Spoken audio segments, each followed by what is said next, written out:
Un café puede arreglarlo todo. Incluso los lunes, escuchas Café Pendiente. El descubrimiento de que al café se le podía quitar la cafeína se tiene con fecha de 1903, cuando se considera que fue el año en el 1906 cuando el proceso empezó a usarse de manera comercial, por lo que la descafeinización tiene más de 100 años de practicarse. El proceso se hace casi siempre cuando el café está verde, es decir, antes de ser tostado. 8:18, esto es Café Pendiente y estás a través del 91.5 de FM. Estamos hablando del descafeinado y del regular y cómo llegar a este proceso. Nos dice Lucio Franco, que nos escribió al WhatsApp 33 18 80 76 41. Dice, cuando era joven trabajé en un restaurante que está enfrente del Parque Italia y que su nombre hace referencia al café. Entré como cafetero y el capitán de meseros me hacía hincapié que preguntara si lo querían regular o descafeinado y que tuviera cuidado con las jarras porque a una persona que pidió descafeinado le dieron regular y se puso muy mal. Esta persona que hasta una ambulancia llegó al restaurante. Sí, es que, insisto, ahí hay un problema. Bueno, ya lo platicamos en el programa que le dedicamos a la cafeína, de que hay un grupo que es muy pequeño, minoritario, que tiene una hiperreacción a la cafeína, y eso es muy, muy, muy complicado. Obviamente es una parte de la población muy, muy, muy pequeña. La gran mayoría de la población tenemos resistencia a la cafeína, unos más, otros menos, pero sí puede llegar a haber una hiperreacción a la cafeína, y por eso esta opción que los restaurantes pues era muy, muy común, insisto, pero que cada día pues se está perdiendo porque también para muchos restaurantes no es muy rentable estar haciendo café descafeinado que no se consume, ¿no? Entonces, eso es lo que ha reducido el consumo y la preparación o la oferta también del café, ¿no? Uh-huh. Digo, yo que estoy en el ramo, te lo puedo decir que a nosotros en un día es raro que alguien llegue a pedir un café descafeinado, o sea, es muy poco común.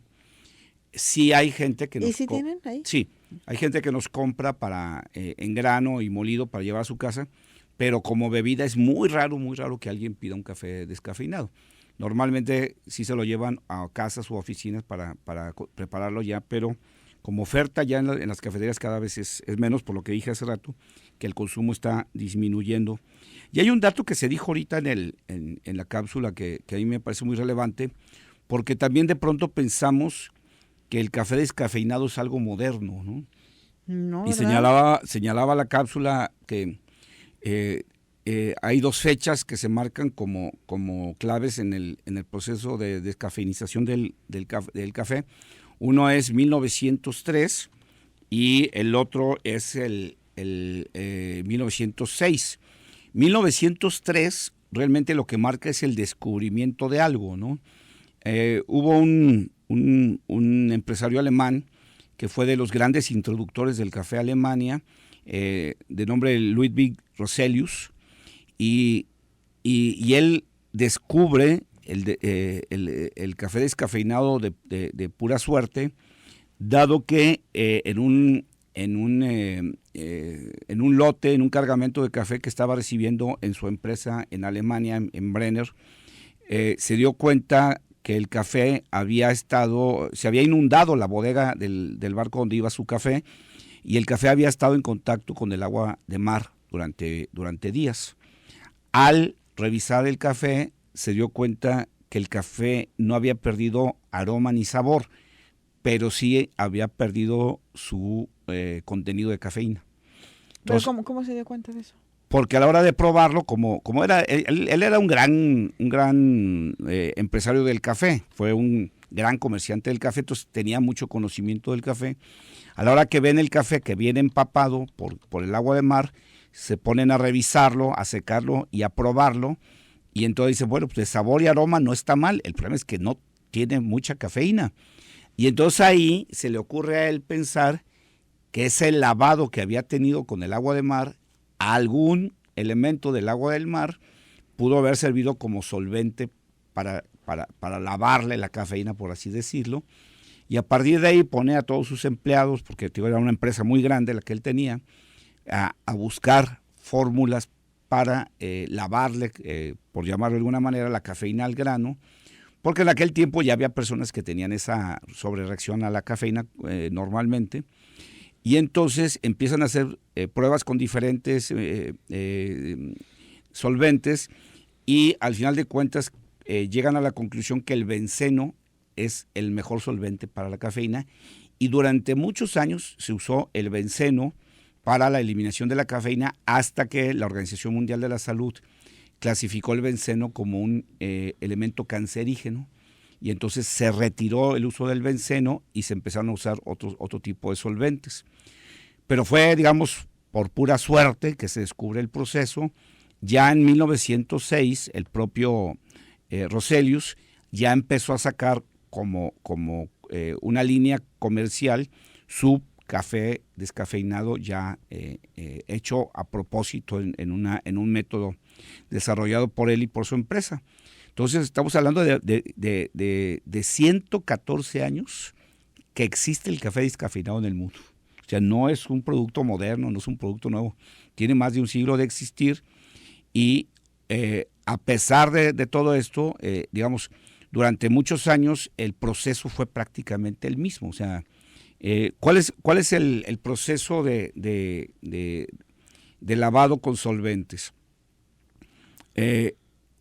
Al agua se le pone una proporción del solvente y se mezcla. Esa agua se pone en contacto con el grano verde, como también lo dijo la cápsula. El grano se descafeina antes de tostar. Entonces, se pone en contacto con el grano. El grano, aunque lo vemos así como muy compacto, pero realmente es como una esponja, es muy poroso. Entonces, a la hora que el agua penetra en las cavidades del grano, que para hacerlo más rápido se utiliza presión para que rápido entre el agua con el solvente, este solvente empieza a, digamos, como a diluir la cafeína y la empieza a aventar hacia abajo, la empieza a precipitar, y entonces con esa presión se logra un lavado rápido, digamos, es como pasar agua por una esponja, y entonces ese lavado se va a llevar casi la totalidad de la cafeína, casi la totalidad, porque con ese método no se logra el 100% de la eliminación de la cafeína. Por eso, aun cuando el café es descafeinado, trae la leyenda de que puede contener un poco de cafeína. Haciendo un paréntesis ahí, ¿y toda esa cafeína se desperdicia? No. El descafeinado fue un gran... O sea, ¿por qué Roselius encuentra interesante desarrollar la eliminación de la cafeína? Uno, porque ya había un mercado para el café descafeinado, pero otro, porque la cafeína ya era un producto muy atractivo para la industria farmacéutica. La cafeína se utiliza, por ejemplo, en los analgésicos. Prácticamente muchas de las pastillas que la gente se toma para quitarse un dolor de cabeza, para quitarse un dolor, tienen cafeína. Se utiliza en todas estas bebidas que usan los deportistas, energetizantes. La gran mayoría lleva cafeína.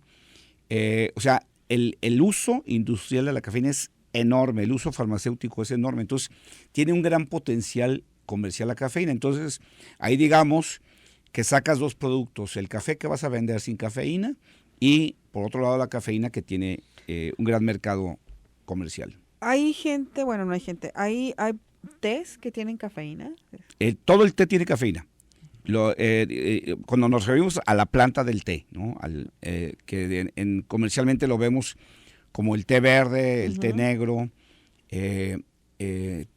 todos esos la planta del té tiene cafeína.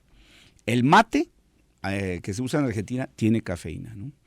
Lo que pasa es que a veces se confunde el té con las infusiones estas de flores o de plantas aromáticas. No, la planta del té sí tiene cafeína. Y otro producto que tiene cafeína es el mate que ya dije y el chocolate. O sea, el chocolate es un producto con cafeína. Luego pasa cosas muy chistosas, ¿no? Por ejemplo, los seguidores del té o los adoradores del té dicen que no se llama cafeína, que es teína. Y los del mate dicen que es mateína, ¿no? Pero al final de cuentas, lo que se ha descubierto es que la molécula es idéntica, es cafeína, nada más en diferentes plantas. Lo que tiene el chocolate es cafeína. O sea, entonces, sí hay más opciones donde podemos encontrar la cafeína, no solo en el café. Lo que sí, no hay procesos de descafeinización ni del mate ni del té. Tampoco creo que exista en el chocolate, no recuerdo un chocolate sin cafeína. El café sí, porque es una bebida de altísimo consumo en el mundo, ¿no? Entonces, estos procesos te van a lavar el café y te van a separar esto y te insisto, esta parte de la venta del café, o sea, la cafeína, perdón, tiene un mercado enorme porque prácticamente pues el uso es tan grande y además en productos tan masivos, las pastillas para el dolor de cabeza, las bebidas energetizantes, pues prácticamente se consumen no sé en qué cantidades en el mundo todos los días. Entonces, la industria de farmacéutica y la industria de las bebidas energetizantes tienen una enorme demanda de cafeína. Mira, qué interesante. Sí. Nos dice Ricardo, ¿valdría la pena que incluyan un espacio de 10 minutos para refacciones de cafeteras? Porque dice que se le quebró la suya y no encuentra la pieza.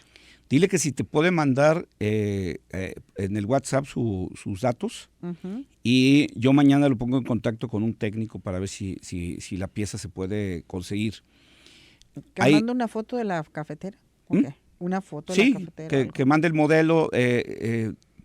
Hay marcas que sí tienen un buen servicio de refacciones y hay unas que son muy complicadas, pero que nos mande la foto y el modelo y yo mañana me comprometo a que un técnico se ponga en contacto con él a ver si se puede conseguir su refacción.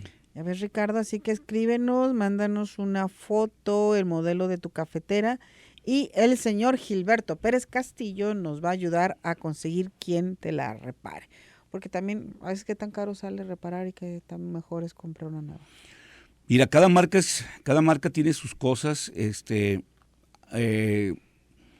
Ya ahora, por ejemplo, de un tiempo para acá, ya las marcas ya no quieren tener stock de refacciones. Algunas sí lo hacen todavía, pero la mayoría ya no quieren tener stock de refacciones y se entiende porque financieramente pues es mucho dinero guardado ahí. Y entonces hay que pedirlas y bueno, ahí hace a veces que el precio sea bajo o caro, porque a veces no es lo mismo pedirlas a la Ciudad de México que pedirlas a Estados Unidos o que pedirlas a Italia o que pedirlas a Alemania, dependiendo de la marca. Entonces, ojalá que la marca que tiene pues sea de las facilitas. Y ya que hablamos de esto, bueno, así antes de irnos a la pausa, ¿tiene que ver la cafetera para tener un buen café? Es una parte, sí. O sea, digamos, yo creo que casi todas las cafeteras se pueden sacar un café aceptable, más no necesariamente un buen café, y mucho menos un muy buen café. A veces, cuando ya entiendes un poco el tema de la proporción de cantidad de café, qué tan molido debe estar y cuánta cantidad de agua, hasta con una olla de barro puedes hacer un buen café, ¿no? Pero cuando son automáticas, cuando la regulación ya no depende de ti, pues sí hay máquinas que te pueden hacer un muy, muy buen café y hay unas que te pueden hacer un café, digamos, regular, aceptable. Depende mucho del método y depende mucho de qué tan automatizada esté, porque a veces la automatización, bueno, más bien en el caso del café, demasiada automatización va en detrimento a veces de la calidad. O sea, el que tú no puedas manipular la cantidad de agua, el tiempo de filtrado del café, genera a veces más problemas que beneficios. Entonces, sí, puedes tener cafeteras que no te den un buen café, que te den un café aceptable a secas, pero no un buen café. Bueno, y algún día hablaremos de la historia de las cafeteras, pero me imagino que la forma en que se empezó a preparar cafés, como lo acabas de decir, en ollitas, en recipientes, en cuencos, en todo esto, antes de llegar a las sofisticadas cafeteras que hoy conocemos. Sí, hay que hablar de eso porque sí es un tema muy interesante, porque además durante un tiempo, por ejemplo, el café se consumió como una pasta, no como bebida, y luego cuando fue bebida no se filtraba, o sea, el filtrado llegó después. Entonces realmente como era una bebida de trabajadores y casi digamos de esclavos, Entonces era una bebida para darles energía para que siguieran trabajando, ¿no? Entonces no importaba la calidad ni la sofisticación del café. Ni el sabor, ni Y entonces, como iba con todo y grano, pues con todo y grano se iba al estómago, ¿no? Y poco a poco, bueno, ya viene todo el proceso del filtrado, las diferentes formas de filtrar, inclusive para quienes tienen la prensa francesa, y lo platicamos el día que hablemos de la historia de las cafeteras, ese método de poner una malla y bajarla para filtrar, se lo atribuyen a un hombre que no aguantaba a su esposa, ¿no? ¿Qué tiene que ver eso con el café? Porque se llevaba una olla al cerro y allá hacía el café, y lo único que tenía para filtrarlo era un pedazo de malla, y entonces metía la malla y la empujaba hacia abajo para filtrar su café, y de ahí viene la inspiración de la prensa francesa, ¿no? Entonces, bueno, la historia de las cafeteras tiene cuantas historias interesantes se te ocurran, porque cada método tiene una historia atrás muy interesante. Bueno, ahora sí vamos a la pausa y regresamos. El café es magia que se puede tomar. Continuamos en Café Pendiente. Se atribuye al alemán Ludwig Roselius el descubrimiento del primer método de descafeinización en 1903 por un accidente, ya que el almacén del barco que llevaba un cargamento de café a su empresa se inundó y expuso por mucho tiempo los granos al agua del mar. Al revisar, se dio cuenta que el café no había perdido sabor, pero sí la cafeína, y entonces buscó la forma de reproducir ese lavado.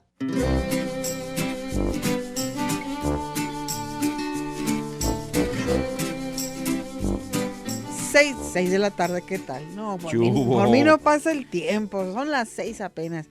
Si me estás oyendo, no son las 8, no te creas, porque luego desinformo. Sí, no alteremos el rumbo de los días. No entremos al Matrix, porque luego son las 8:38, 8 de la noche con 38 minutos. Esto es Café Pendiente. Y dice Ricardo Banda, que es quien nos pidió los datos. Bueno, ya te los hice llegar, Ricardo. Allá Gil ya los tiene, se comunicará contigo. Que tiene su paquete de café de zona 3, él fue uno de los ganadores. Mira qué bueno. Y que está esperando para degustarlo. Y que le encanta el programa. Felicidades. Pues, hay que arreglarle esa cafetera. Hay que acelerar su cafetera, sí. Así que abusado. Si me permites, yo quiero también mandarle un saludo a mi querida amiga Carla Muñoz, que nos escucha los lunes, y un abrazote, mi querida amiga Carla. Pues un saludo para Carla. También nos escriben por acá y nos mandan una fotografía, dice presente. Hola, mi padre trabajó muchos años en el famoso café de la parroquia de Veracruz. Y nos envió una foto de ahí, Miguel Ángel, muchísimas gracias por compartirlo. También, un verdadero ícono realmente de las cafeterías, porque pocas cafeterías en el país lograron la trascendencia de la parroquia. Hay algunas del centro de la Ciudad de México, como el café de Tacuba, que también fue legendario, pero pues el de Veracruz yo le doy más mérito, sobre todo por ser de un estado, no de la capital del país, ¿no? Y bueno, yo creo que a cualquier mexicano que le pregunte o que le refieras el café de la parroquia, por lo menos tiene alguna idea de qué estamos hablando. ¿Es el café que se servía así? Ahí empezaron con esa tradición que luego se quiso copiar en todo el país, pero realmente la tradición del café lechero pues viene precisamente de la parroquia, ¿no? Porque también, bueno, eso no me consta, pero sí lo leía en algunas cuestiones que me gustaba, y hablaban del café de chinos, en donde servían un café similar. Café con leche, en los cafés de chinos de la Ciudad de México, que son donde más había cafés de chinos, servían precisamente, no sé a quién se lo copió, a quién o quién empezó con qué, pero era la misma fórmula del café con leche y en vaso. Sí. No en taza, en vaso. Y prácticamente todos los cafés de chinos en la Ciudad de México vendían su café de esa manera, no lo vendían en taza, café con leche, y su famosa panadería, que también poco a poco se ha ido perdiendo, pero la famosa panadería de los cafés de chinos, que era muy rico ese desayuno. Pero el café de chinos no lo servían desde arriba. Ya te lo servían en servido. el vaso, sí, no hacían el gran espectáculo de la jarra de café y de la jarra con leche, que era un reto realmente. Era un arte. No, sí, porque estás hablando de dos cosas calientes. Estás hablando de que por mucha resistencia que tengas, llega un momento en que los brazos se empiezan a cansar y había que lanzar el chorro de café desde una buena altura y luego llenar el vaso con la leche caliente, obviamente sin derramarlo y obviamente sin provocar que a la hora que la leche o el café cayera al vaso, aventara a los comensales el café. Si era un arte verdaderamente, porque pues se aventaba de una buena altura y bueno, yo las veces que estuve ahí, que afortunadamente fueron muchas, pues yo no recuerdo ningún incidente y tampoco recuerdo haber escuchado de alguien que haya tenido un incidente en el café de la parroquia de Veracruz. Me imagino que deben tener cierta capacitación o preparación previa para todo eso, ¿no? Sí había como, lo que pasa es que como era un café de mucha tradición, sí había como como diríamos, ese proceso de aprendizaje poco a poco, y luego pues se daba mucho este proceso de padres a hijos que iban entrando a trabajar al café. Y la verdad es que fue en su momento un patrimonio muy importante de México. Yo recuerdo cuando la familia de los herederos se pelearon y en algún momento decidieron mejor cerrarlo. El entonces gobernador Miguel Alemán juntó a las familias y les dijo, no, espérense, ustedes no pueden cerrar el café de la parroquia, o sea, el café de la parroquia ya no es de ustedes, el café de la parroquia es de Veracruz. Patrimonio. Y los hizo que llegaran a un acuerdo para mantener abierto el café de la parroquia, porque en el pleito de herederos, prácticamente como no podían llegar a un acuerdo, querían cerrarlo, ¿no? Y realmente, pues el café de la parroquia era un imán turístico, era parte de por qué ibas a Veracruz como turista. Así es, dice Daniel, saludos, excelente programa, yo soy orgullosamente adicto a la cafeína. Si no la tomo, me altero demasiado. Esa es la otra parte, porque así como decimos que hay gente que tiene hipersensibilidad a la cafeína, habemos otros que tenemos una hipernecesidad de la cafeína. Pero a ver, entonces ya hablamos de la separación de la cafeína, Ujú. los productos que se hacen con cafeína. Y me decías antes de irnos al anterior bloque que tú lograste que personas que tomaban café sin cafeína Sí. tomaran. Sí, hay una parte que es muy importante separar. Una cosa es la hipersensibilidad a la cafeína y otra cosa es los efectos que te genera el café mal tostado. Son dos cosas muy diferentes. El café mal tostado o demasiado tostado genera químicos. El tostado es un proceso verdaderamente milagroso, porque hay una gran transformación química del café, no solo la transformación física, sino que con los minutos que está en el tostador hay una gran transformación, hay una gran reacción química dentro del grano. Cuando te excedes en el tostado, se empiezan a generar elementos químicos nocivos para la salud. Entonces, muchas veces la gente que dice, es que a mí la cafeína me altera mucho, no es la cafeína, son esos productos que se generan con el exceso de tostado del café.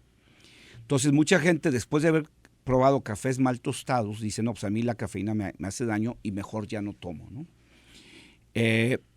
Y entonces, en algunas ocasiones, amigos míos me han dicho, oye, pues es que yo no soporto la cafeína, y les he dicho, oye, ve viendo si realmente tu café es un café demasiado tostado, de mala calidad, eso es lo que te está alterando. Y si vas probando con un café de buena calidad, bien tostado, casi estoy seguro que no vas a tener ese problema, porque realmente la gente que tiene hipersensibilidad a la cafeína es muy poca, es un porcentaje muy poco de la población. Y entonces, poco a poco, algunos de ellos que se habían retirado del café regular y se habían ido al café descafeinado por el miedo a la cafeína, se fueron dando cuenta que realmente sí podían tomar café regular, simplemente había que escoger un café de calidad para darse cuenta de que no los iba a alterar, que no les iba a quitar el sueño, que no les iba a dar taquicardia, etcétera, etcétera. Entonces, muchas veces la gente que toma descafeinado lo toma porque le tiene miedo a algún café o a los cafés que estaba tomando. Sin embargo, muchas veces esos cafés, por haber estado mal tostados, son los que te generan esas reacciones. ¿El café soluble puede generar taquicardia? Muy difícil. El contenido de cafeína ya se reduce mucho por el proceso.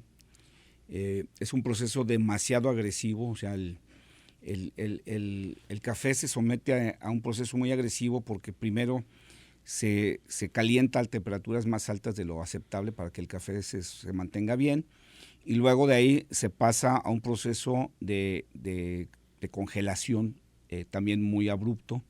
Obviamente esos cambios pues prácticamente a cualquier producto le dan en la torre.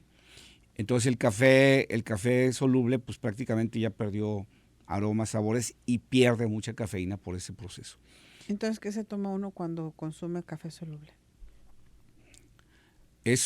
Mira, imagínate que haces un café en tu cafetera. Uh-huh.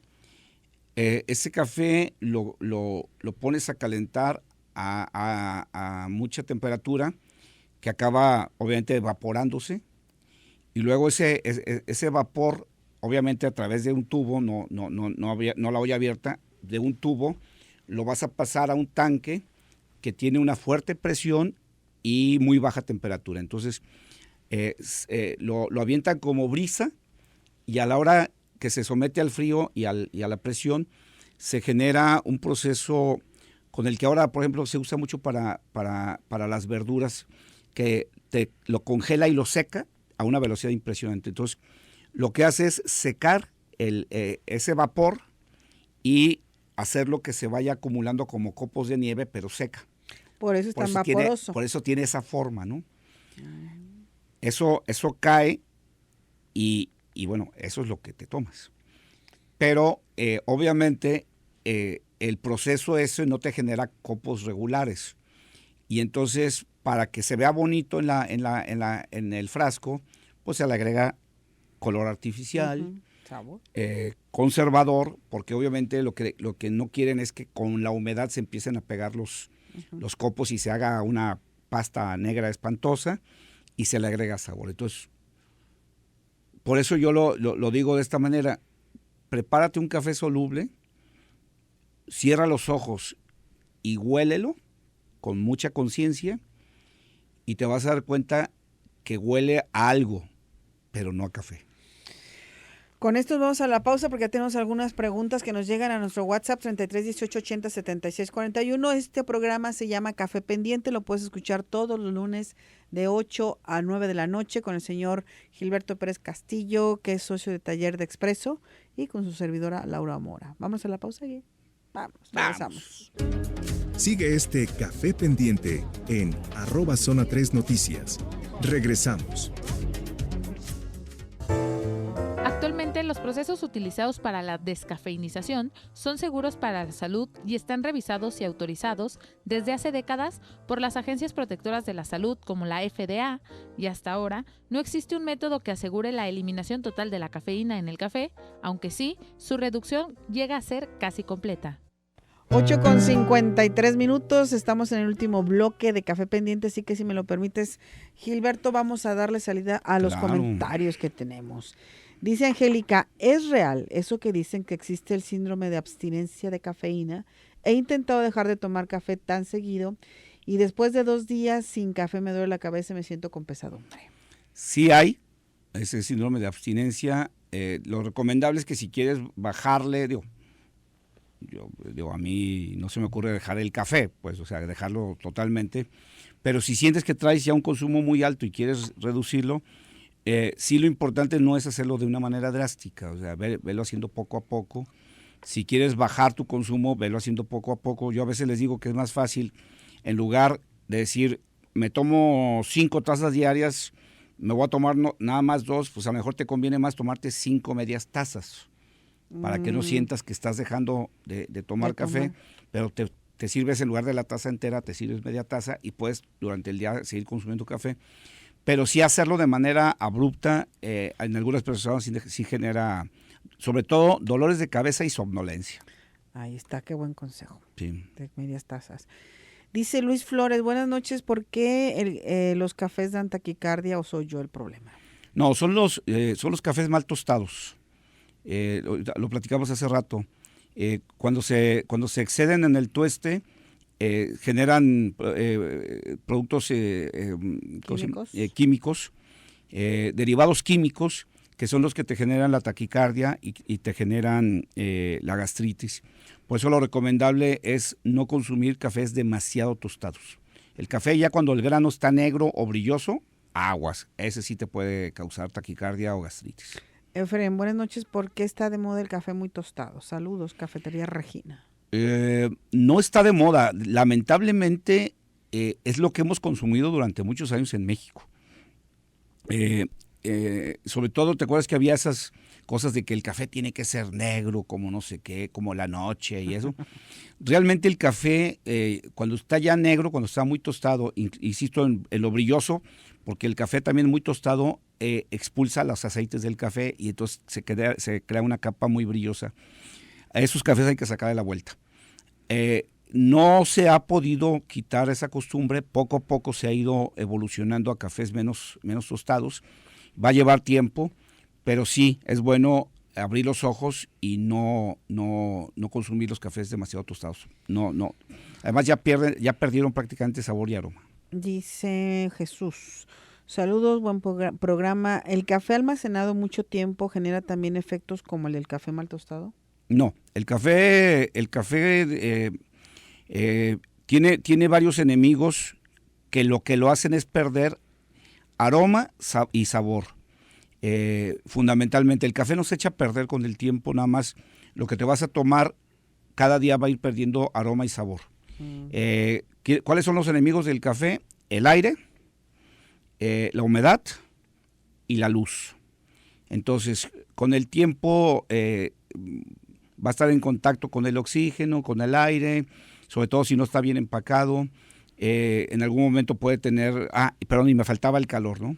Entonces, con el tiempo, lo que vas a tener es un café que perdió ya sus atributos de aroma y sabor, pero no necesariamente te va a hacer daño. No se echa a perder nada más, pues ya, ni te sabe, ni te va a dar un aroma atractivo. Doctor Islas dice, buenas noches, ¿qué es lo que hace que un café tenga más costo independientemente de su transporte? El cuidado del proceso, por ejemplo, los cafés más valorados son los que tienen, hay una norma o hay una medición en el mundo del café que es hasta 100 puntos. Se considera que los cafés de mejor calidad son los que están por arriba de 80 puntos, pero para llegar a esa clasificación se requiere que el productor haya cuidado desde la selección de las plantas que puso en el cafetal, todo el proceso del cuidado que se hace del café, sobre todo el no usar herbicidas, insecticidas, y luego para una buena cosecha, que se coseche a tiempo de manera manual, que se haya hecho un buen beneficio. Esto es el proceso que se hace de despulpado, fermentación y secado del grano, que se haga con estándares de calidad, y luego la selección de los granos. Lo que tienes que hacer para llegar arriba a los 80 puntos es que la mayor parte de los granos estén bien, no tengan deformaciones, no estén rotos, no tengan muestras de haber tenido efectos de una plaga. Y finalmente que el tostador haya sacado los mejores atributos de ese café. Eso es lo que hace que un café pueda elevarse a los precios de 600, 900, 1,000, 1,200, 1,500 pesos. Esta pregunta escúchala muy bien. Dice, todos los que toman café en la mañana inhiben su propio cortisol. Tomar café en la mañana realmente los convierte en adictos, ya que inhibieron su estado de alerta. Mira, el tema de la adicción no se discute porque si negar que la cafeína genera una adicción, pues es negar una evidencia, ¿no?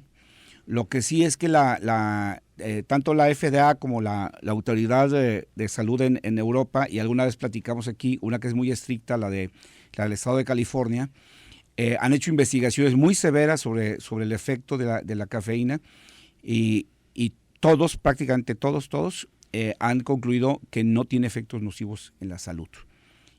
Y que incluso han llegado a la conclusión de que ni siquiera hay un tope máximo de lo que hay que consumir. Entonces, digamos, no es un producto del que haya que alterarse. Sí, hay una adicción, sí la hay, y eso, insisto, sería absurdo negarlo, pero se considera que no genera un problema de salud aunque tengas esta adicción. Digamos, es una buena adicción. Nos quedaron unas preguntas pendientes el lunes. Claro. Próximo. por Gracias, Gilberto Pérez Castillo. Gracias a todos, un abrazo para todos y pues a seguir tomando buen café. Nos vemos, nos escuchamos. Gracias.